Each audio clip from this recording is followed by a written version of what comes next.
अब एक शंका होती है कि जो भगवान के समर्पित होते हैं उनको तो भगवान मुक्त कर देते हैं, और जो भगवान के समर्पित नहीं होते उनको भगवान मुक्त नहीं करते। इसमें तो भगवान की दयालुता और समता नहीं हुई, प्रत्युत विषम दृष्टि और पक्षपात हुआ। इस पर कहते हैं, समो अहम सर्वभूतेषु न मे द्वेष्योऽस्ति न प्रियः, ये भजन्ति तु माम भक्त्या मयि ते तेषु चाप्यहम्। मैं संपूर्ण प्राणियों में समान हूँ। उन प्राणियों में ना तो कोई मेरा द्वेषी है और ना कोई प्रिय, परंतु जो प्रेम पूर्वक मेरा भजन करते हैं वे मुझ में हैं और मैं भी उनमें हूँ।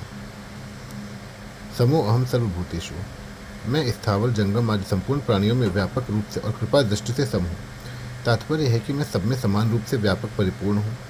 मया मिदम सर्वम जगद अव्यक्त मूर्तिना, और मेरी सब पर समान रूप से कृपा दृष्टि है। सो ह्यदम सर्वभूतानां, मैं कहीं कम हूँ और कहीं अधिक हूँ, अर्थात चींटी छोटी होने से उसमें कम हूँ और हाथी बड़ा होने से उसमें अधिक हूँ। अंत्यज में कम हूँ और ब्राह्मण में अधिक हूँ।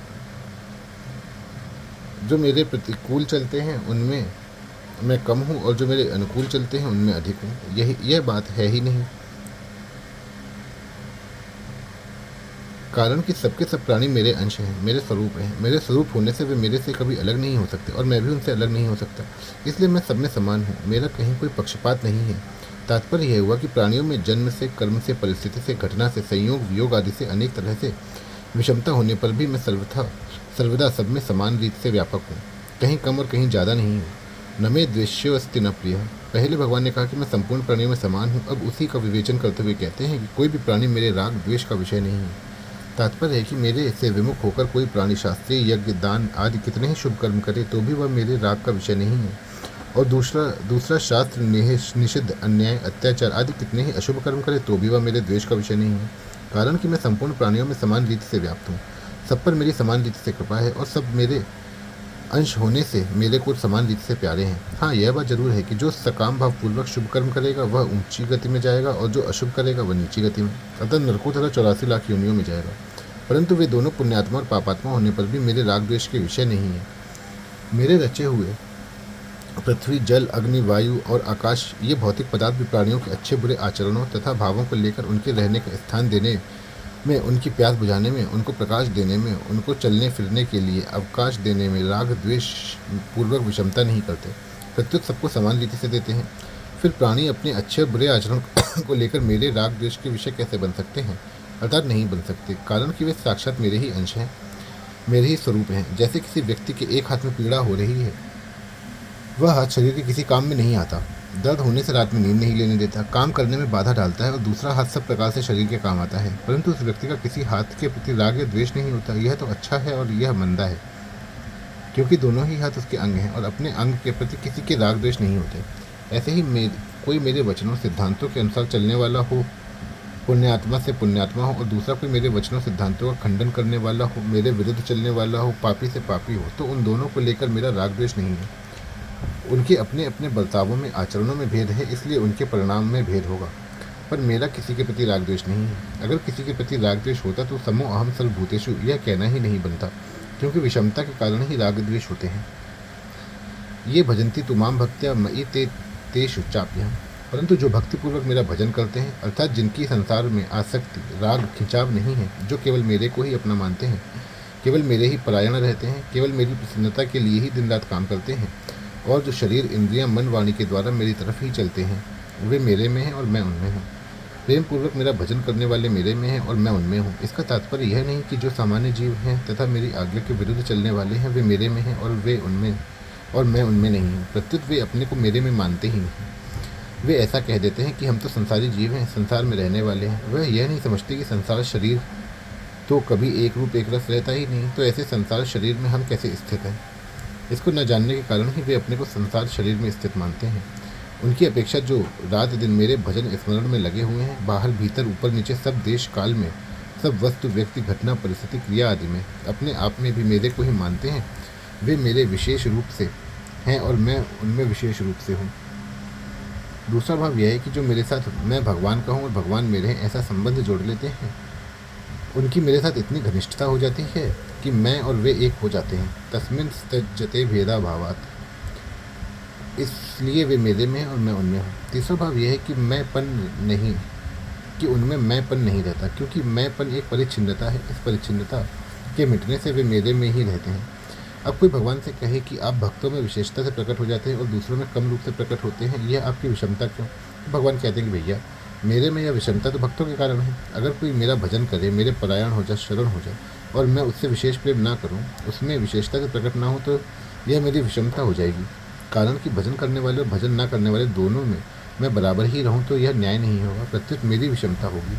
इससे भक्तों के भजन का और उनका मेरे तरफ लगने का कोई मूल्य ही नहीं। यह विषमता मेरे में ना आ जाए, इसलिए जो जिस प्रकार मेरी शरण लेते हैं, मैं भी उसी प्रकार उनको आश्रय देता हूँ। ये यथा माम प्रपद्यन्ते तांस तथैव भजाम्यहम् है। अतः यह विषमता मेरे में भक्तों के भावों को लेकर ही है। जैसे कोई पुत्र अच्छा काम करता है तो सुपुत्र कहलाता है, कोई बुरा काम करता है तो कुपुत्र। यह सुपुत्र कुपुत्र का भेद तो उनके आचरणों के कारण हुआ। माँ बाप के पुत्र भाव में कोई फर्क नहीं। गाय के थनों में चींचड़ रहते हैं, वे दूध न पीकर खून पीते हैं, तो यह विषमता गाय की नहीं है, प्रत्युत चींचड़ों के अपनी बनाई हुई है। बिजली के द्वारा कहीं बर्फ जमती है, कहीं आग, तो यह विषमता बिजली की नहीं, प्रत्युत यंत्रों की है। ऐसे ही जो भगवान में रहते हुए भी भगवान को नहीं मानते, उनका भजन नहीं करते, तो यह विषमता उन प्राणियों की ही है, भगवान की नहीं। जैसे लकड़ी का टुकड़ा, कांच का टुकड़ा और आतशी शीशा, इन तीनों में सूर्य की कोई विषमता नहीं है, परंतु सूर्य के सामने रखने पर लकड़ी का टुकड़ा सूर्य की किरणों को रोक देता है, कांच का टुकड़ा नहीं रोकता, और आतशी शीशा किरणों को एक जगह केंद्रित करके अग्नि प्रकट कर देता है। तात्पर्य है कि यह विषमता सामने आने वाले पदार्थों की है, सूर्य की नहीं। सूर्य की किरणें तो सब पर एक समान ही पड़ती हैं। वे पदार्थ उन किरणों को जितनी पकड़ लेते हैं, उतनी ही किरणें उनमें प्रकट हो जाती हैं। ऐसे ही भगवान सब प्राणियों में समान रूप से हैं, परिपूर्ण हैं, परंतु जो प्राणी भगवान के सम्मुख हो जाते हैं, भगवान का और भगवान की कृपा का प्राकट्य उनमें विशेषता से हो जाता है। उनकी भगवान में जितनी अधिक प्रियता होती है, भगवान की भी उतनी ही अधिक प्रियता प्रकट हो जाती है। वे अपने आप को भगवान को दे देते हैं, तो भगवान भी अपने आप को उनको दे देते हैं। इस प्रकार भक्तों के भावों के अनुसार ही भगवान की विशेष कृपा, प्रियता आदि प्रकट होती है। तात्पर्य यह हुआ कि मनुष्य सांसारिक राग के कारण ही अपने को संसार में मानते हैं। जब वे भगवान का प्रेम पूर्वक भजन करने लग जाते हैं, तब उनका सांसारिक राग मिट जाता है और वे अपनी दृष्टि से भगवान में हो जाते हैं और भगवान उनमें हो जाते हैं। भगवान की दृष्टि से तो वे वास्तव में भगवान ही थे और वे वास्तव में भगवान में ही थे और भगवान भी उनमें थे। केवल राग के कारण ये अपने को भगवान में और भगवान को अपने में नहीं मानते थे। भगवान ने यहाँ ये भजंती पदों में ये सर्वनाम पद दिया है, जिसका तात्पर्य है कि मनुष्य किसी भी देश के हों, किसी भी वेश में हों, किसी भी अवस्था के हों, किसी भी संप्रदाय के हों, किसी वर्ण के हों, किसी भी आश्रम के हों, कैसी ही योग्यता वाले हों, वे अगर भक्तिपूर्वक मेरा भजन करते हैं तो वे मेरे में हैं और मैं उनमें हूँ। अगर भगवान यहाँ किसी वर्ण, आश्रम, संप्रदाय, जाति आदि को लेकर कहते, तब तो भगवान में विषमता, पक्षपात का होना सिद्ध होता, परंतु भगवान ने ये पद से सबको भजन करने की और मैं भगवान हूँ और भगवान मेरे में है, इसका अनुभव करने की पूरी स्वतंत्रता दे रखी है। परिशिष्ट भाव। समो अहम सर्वभूतेषु। जीव भगवान को अपनी क्रियाएं, पदार्थ अर्पण करे अथवा ना करे, भगवान में कुछ फर्क नहीं पड़ता, वे तो सदा समान हैं। किसी वर्ण विशेष, आश्रम, जाति, कर्म, योग्यता विशेष आदि का भी भगवान पर कोई असर नहीं। अतः प्रत्येक वर्ण, आश्रम, जाति आदि का मनुष्य उनके लिए समान सम्मुख हो सकता है, उनका भक्त हो सकता है, उनको प्राप्त कर सकता है। न मे द्वेष्यो अस्ति न प्रिय। भगवान की दृष्टि में भगवान के सिवाय दूसरा कोई है ही नहीं, फिर उनसे द्वेष और प्रेम का विषय दूसरा कैसे हो सकता है। जीव ही अपने शुभ अशुभ कर्म और उनके फल से राग द्वेष करके संसार में बंध जाता है और राग द्वेष का त्याग करके मुक्त हो जाता है। इसलिए बंधन और मुक्ति जीव की ही होती है, भगवान की नहीं। विषमता जीव करता है, भगवान नहीं। भगवान तो जीवों के त्यों ही है। चौथे अध्याय के 11वें श्लोक में भगवान ने कहा था, ये यथा माम प्रतिपद्यन्ते तांस तथैव भजाम्यहम्। वही बात भगवान ने यहाँ ये भजन्ति तुमाम भक्त्या मयि ते शुचाप्यहम् पदों से कही। भगवान संपूर्ण प्राणियों में समान रूप से परिपूर्ण है, उनमें विषमता नहीं है, परंतु जो प्रेम पूर्वक भजन करते हैं भगवान का, वे भगवान में है और भगवान उनमें है, अर्थात भगवान उनमें विशेष रूप से प्रकट है। तात्पर्य, जैसे पृथ्वी में जल सब जगह है पर कुएं में वह विशेष प्रकट होता है, ऐसे ही भगवान संसार मात्र में परिपूर्ण होते हुए भी भक्तों में विशेष प्रकट होते हैं। भक्तों में यह विलक्षणता प्रेम पूर्वक भगवान का भजन करने से भगवत कृपा से ही आई है। जैसे गाय के शरीर में रहने वाला घी गाय के काम नहीं आता, प्रत्युत उसके दूध से निकला हुआ घी ही उसके काम आता है, ऐसे ही संसार में परिपूर्ण होने मात्र से भगवान के द्वारा लोगों के पाप नहीं कटते। प्रत्युत जो भगवान के सम्मुख होते हैं, प्रेम पूर्वक भजन करते हैं, उनके ही पाप कटते हैं। सामान्य प्राणी भगवान के अंतर्गत होते हुए भी भगवान को नहीं देखते, पर भक्त सब जगह भगवान को देखते हैं। भक्त भगवान से प्रेम करते हैं और भगवान भक्त से प्रेम करते हैं।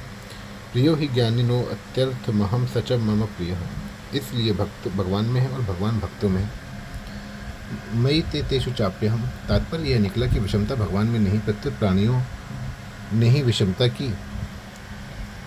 की है, जो कि भगवान से विमुख है। तत्व से तो भगवान समो अहम सर्वभूतेषु हैं, पर अनुभव करने में भगवान मयि ते तेषु चाप्यहम् तात्पर्य है कि संपूर्ण प्राणियों में समान रूप से परिपूर्ण होने पर भी भगवान का अनुभव भक्ति ही करते हैं, अन्य प्राणी नहीं।